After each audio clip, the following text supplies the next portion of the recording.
Clipper game is sort of the one we've targeted, but we should give ourselves some leeway on either side because we have to see how the next week goes. And so I suppose it's a possibility that it could be New Orleans. Maybe there's a possibility that it's whoever's after the Clippers. I don't even know who we play then, but Lakers. So something, that's the range that we're looking at. What jumped out to you with DeMarcus' whole routine, just going through the day-to-day and the ebbs and flows of that? Kind of when you look at the totality of this match. The whole thing? Yeah, just how his demeanor was. I think just, I had a lot of compassion for him because of what he's been through. You think about when the injury happened, he was getting ready to sign a max or near max contract, whether it was with New Orleans or somebody else. A life-changing amount of money. Not to mention the gratification that comes with being, one of the best players in the world and an all-star and right in his prime, and that all went down the drain, for him. So think about that. So as he's going through rehab, he's only human. He had to be thinking, man, what happened? What happened? All of a sudden I'm in Golden State on the mid-level for 1 year and rehabbing every day and watching everybody else play basketball. That's not easy. And so we've tried to help him through that. And as I said, I think the last couple of weeks he's made a big step in his overall just happiness seems better, and he's in a better place, and now we've got to help him along because it's not going to be easy when he comes back. And this is just the next step of the process. It's not the end of it. How long do you anticipate the acclimation process to be like the guys and what things do with another? Yeah, I think there's two components. One is the physical aspect of it. How long of a run can he play? And then the other is just the comfort dynamic, fitting in with the rest of the guys, finding the offensive sets that make the most sense, that he's comfortable with, and getting to the point where we're all comfortable with each other. So both those things will take some time. And he's fit right in. He's been a good mentor for our young bigs, and I think our star players and core guys have really welcomed him with open arms, and so it's just all part of process of a guy joining a new team, really.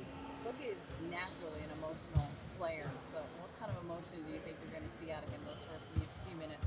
I hadn't noticed that, so I'll have to adapt to that. Right? Thanks for... yeah, you're welcome. Yeah.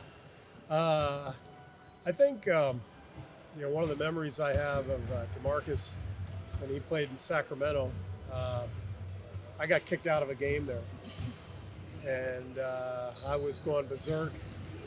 And when the ref kicked me out, I was at half court, being restrained by Mike Brown. And the ref kicks me out. And I turn around and I locked eyes with DeMarcus, and he's giving me the... And I talked to him about it when he signed here, and I was like, you could relate, right? He goes, I could absolutely relate. And so he knows I have a temper and a fuse. So does Draymond. I think the three of us all have the ability to snap at times. It's probably going to happen, but that's because we're all competitive and we want to win. We want to succeed. And we got to figure out the best way to all coexist and channel all that energy and emotion into the right direction. Excuse me? Oh, that's right. Last year, before he got hurt, was DeMarcus playing about as well as he had played this year? I think so. He was having a fantastic year. He's heading for the All-Star game. I know Alvin Gentry obviously very well, and I've talked to Alvin about him, and Alvin told me how much he enjoyed coaching him and how well he was playing, and obviously it was a big blow for him, and but here he is, and these are the circumstances, and it's the hand he was dealt, and we're trying to help him out, and he's trying to help us out. Is everything on the table early on in terms of whether he might start early in the second quarter, come off the bench somewhere in between? No, he'll start. Okay. I'll start him. And after that, everything's on the table. We have to figure out, what the rotations will look like, how many minutes he can play. We'll have to, play around with the minutes, the combinations, the sets. We haven't had a player like him here before, so it will be new. It won't be a simple plug him in and he'll fit right in. We're going to play through him some, and so there will be a period where we all have to adapt. And fortunately, we're halfway through the year. We do have a lot of games to figure this out. Steve, when DeMarcus first came in the league, did you think that he would become this good of an outside shooter? That he would. That he would eventually become this good of an outside shooter, like in the last couple of years? Yeah, you could see the skill level. I think I was the GM in Phoenix when he came out in the draft, and but he only played at Kentucky 1 year. But you could see the skill level and passing ability, and the way this league has evolved. It made perfect sense for him to extend his range out there. So it's not surprising.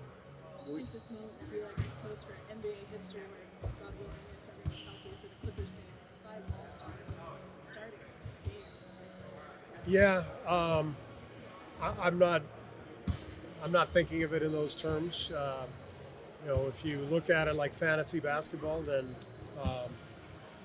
you're immediately on the wrong track. Because basketball is not about just putting 5 All-Stars out there. It's about the pieces fitting together. The puzzle has to fit, and that's what we have to figure out as we go.